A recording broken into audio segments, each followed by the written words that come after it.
Sophie Davant est une femme forte. Elle apparaît toujours à la télévision avec un sourire éclatant et une voix énergique, apportant de la chaleur à des millions de téléspectateurs.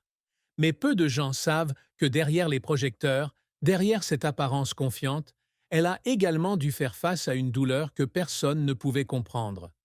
La plus grande tristesse dans la vie de Sophie Davant n'est pas son échec professionnel, ni les critiques publiques, mais la perte irréparable.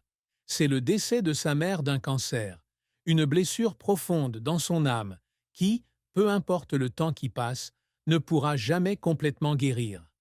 La mère de Sophie Davant n'est pas seulement la personne qui lui a donné naissance, mais aussi sa compagne, son professeur, la personne qui est toujours là pour l'écouter et tout partager avec elle. Pour Sophie, sa mère n'est pas seulement une mère au sens habituel du terme, mais tout son monde, un soutien solide chaque fois qu'elle se sent fatiguée et perdue. Lorsque sa mère a reçu un diagnostic de cancer, Sophie a eu l'impression que le ciel lui tombait sur la tête. Elle ne pouvait pas croire qu'une femme forte et aimante, qui avait toujours été sa plus grande source d'encouragement, puisse être emportée par une maladie aussi terrible. Elle a fait de son mieux, cherchant les meilleurs traitements, espérant que cela pourrait prolonger le temps, que cela pourrait provoquer un miracle. Mais la réalité était plus cruelle qu'elle ne le pensait. Les jours où elle regardait sa mère s'affaiblir progressivement, la femme qui la tenait fermement quand elle était triste, la femme qui lui souriait et l'encourageait quand elle était en difficulté, qui se battait désormais chaque jour contre une maladie désespérée, furent les jours les plus douloureux de la vie de Sophie. Elle avait l'habitude de rester assise pendant des heures au chevet de sa mère, lui tenant la main, essayant de lui parler pour qu'elle ne se sente pas seule. Mais dans son cœur, elle savait qu'aucun mot ne pourrait apaiser cette douleur. Elle était forte, mais face à cette perte, elle se sentait impuissante. Le jour du décès de sa mère, le monde de Sophie Davant s'est écroulé. Elle se sentait vide, comme si elle avait perdu une partie d'elle-même. Elle a continué à travailler, à apparaître à la télévision. Mais il y avait des nuits où l'écran s'éteignait, où les lumières de la scène ne brillaient plus, et elle se retrouvait seule avec sa solitude et ses souvenirs inoubliables. Même si elle savait que sa mère voulait toujours qu'elle soit forte, qu'elle continue, il y avait des jours où elle ne pouvait s'empêcher de ressentir de la douleur lorsqu'elle regardait de vieilles photos, lorsqu'elle se souvenait de la voix, des câlins et des conseils qu'elle n'entendrait plus jamais.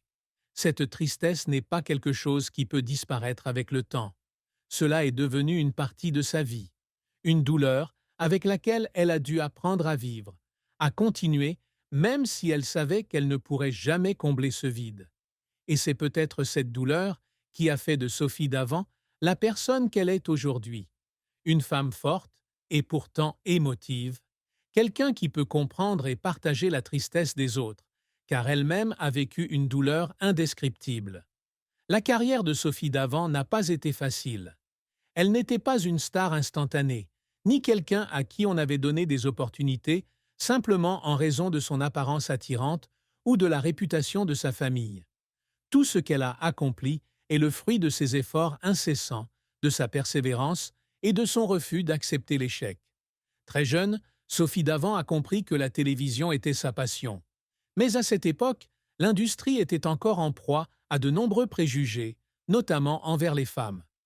Personne ne croyait qu'une jeune fille pouvait devenir une présentatrice de premier plan. Personne ne croyait qu'elle pouvait réussir dans un domaine aussi compétitif. Elle a débuté sa carrière comme présentatrice météo à la télévision française. Pour beaucoup de gens, c'est un travail qui n'a rien de spécial, un travail que n'importe qui peut faire. Mais pour Sophie, c'était l'occasion de faire ses preuves. Elle ne se contente pas d'apparaître et de lire le bulletin météo.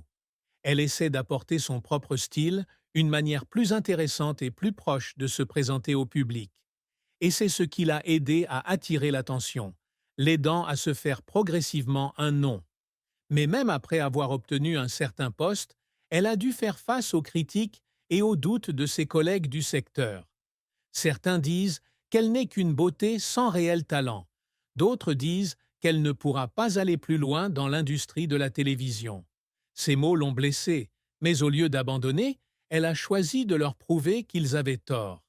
Elle a continué à travailler dur, à apprendre, à perfectionner ses compétences.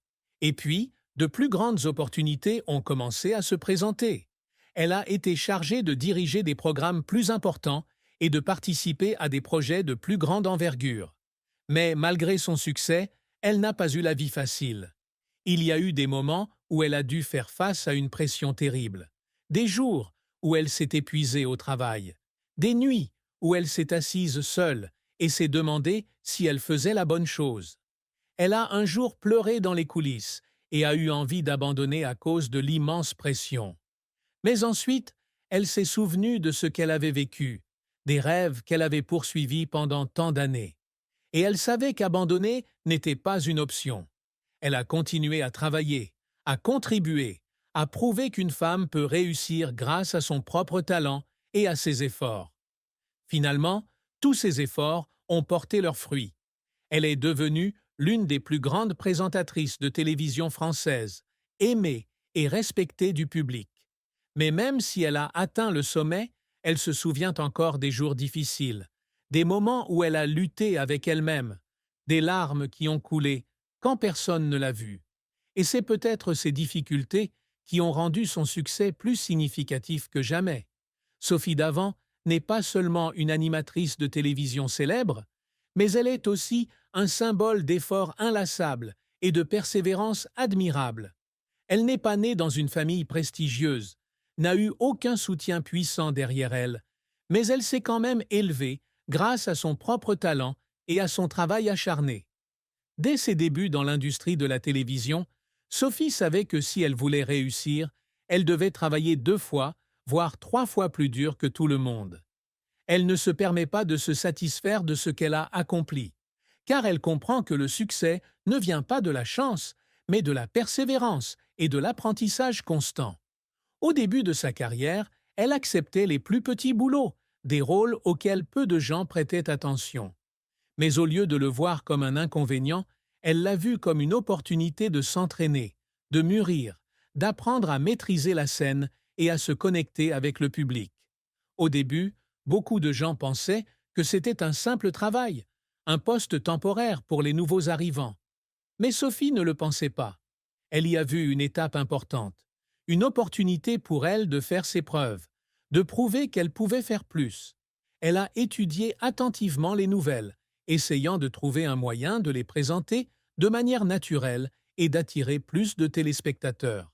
Elle n'est pas seulement une présentatrice de nouvelles, mais elle crée également son propre style, une manière intéressante et engageante de présenter. Grâce à ce dévouement, elle a rapidement fait forte impression sur le public. Et c'est cette notoriété qui lui a permis d'obtenir de meilleures opportunités dans sa carrière. Peu de temps après, elle a été invitée à animer des programmes plus importants. L'un des moments forts de sa carrière a été lorsqu'elle est devenue l'animatrice de C'est au programme, l'une des émissions les plus populaires de la télévision française. Mais Sophie ne s'est pas arrêtée là. Elle continue d'expérimenter de nombreux types de programmes différents, des talk-shows aux jeux télévisés, en passant par les programmes culturels et sociaux. Elle ne veut pas se limiter à une certaine image, mais cherche toujours à se renouveler, à essayer de nouvelles choses et à surmonter les limites qu'elle se fixe. L'une des étapes les plus importantes de sa carrière a été lorsqu'elle a commencé à animer Affaires conclues, une émission sur les ventes aux enchères et les antiquités de valeur. Ce programme lui a permis de consolider sa position dans le cœur du public, devenant l'une des MC les plus appréciées de France. Mais ce qui rend Sophie différente, ce n'est pas seulement son talent d'animatrice, mais aussi la façon dont elle se connecte avec le public, la façon dont elle apporte un sentiment de sincérité et de proximité à chaque fois qu'elle apparaît à l'écran. Malgré ses nombreux succès, elle ne s'est jamais laissée aller à la complaisance. Elle se lance toujours de nouveaux défis, toujours à la recherche d'opportunités de grandir, d'apprendre, de ne jamais être laissée pour compte dans une industrie en constante évolution. Ne se limitant pas à la télévision, Sophie s'essaie également à l'écriture, devenant l'auteur de nombreux livres à succès en France. Elle écrit sur la vie, sur l'amour, sur les leçons qu'elle a apprises à travers les hauts et les bas de la vie. Ces livres ne sont pas seulement des histoires, mais aussi une source d'encouragement et de messages inspirants pour les femmes en quête d'elles-mêmes. Avec le recul, Sophie Davant peut être fière de ce qu'elle a accompli. Mais pour elle, la plus grande réussite n'est pas la réussite